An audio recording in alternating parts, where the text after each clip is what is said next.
जाए, बहुत बड़ा नुकसान हो जाए, तब तो ये प्रश्न समाज के लोग भी पूछते हैं, बताओ कितना अच्छा आदमी था, भगवान भी ना अच्छे लोगों के साथ ही बुरा करता है। अगर किसी अच्छे व्यक्ति की मृत्यु हो जाए दुर्घटना में, तो लोग कहते हैं देखो भगवान भी अच्छे लोगों को ही जल्दी बुला लेता है, बुरे लोग तो बहुत लंबी उम्र पाते हैं।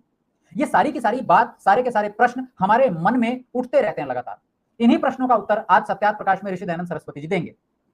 मनुस्मृति में एक श्लोक आता है, वो श्लोक लगभग इसी प्रश्न का उत्तर देता है। उसके साथ में एक दूसरा श्लोक भी है, हम उन दोनों श्लोकों को पढ़ करके देखेंगे कि ऐसा आखिर क्यों होता है।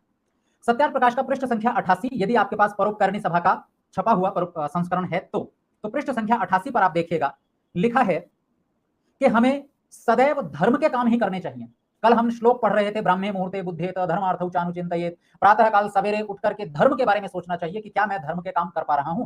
तो कहा कि अधर्म बिल्कुल भी नहीं करना चाहिए, क्योंकि ना धर्मश्चरितो लोके सद्य फलति गौरीव शनैरावर्तमानस्तु कर्तुर्मूलानि कृंतति। ये श्लोक यही बता रहा है कि जो लोग बहुत अधिक बुरा काम करते हैं, बहुत अधिक अधर्म करते हैं, उन्हें अपने बुरे कर्मों का फल बहुत जल्दी नहीं मिलता। श्लोक कहता है न अधर्मश्चरितो लोके सद्यः फलति।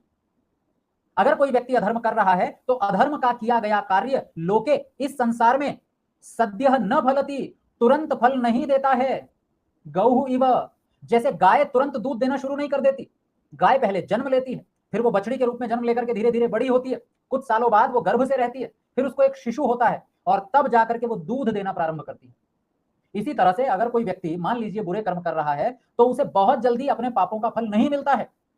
क्यों? क्योंकि शनैरावर्तमानस्तु कर्तुर्मूलानि कृंतति। फल कब मिलता है? वो कह रहे हैं कि हमारे, अगर हम बुरा काम कर रहे हैं, कोई व्यक्ति अधर्म कर रहा है, तो उसके द्वारा किए गए बुरे काम शनै ही, धीरे धीरे, आवर्तमान धीरे धीरे आगे बढ़ते हुए, कर्तुहु, जिसने भी पाप कर्म किया है उसके मूलानि कृंतति, उसकी जड़ ही काट डालते हैं। इसलिए हमें थोड़ा सा धैर्य रखना चाहिए।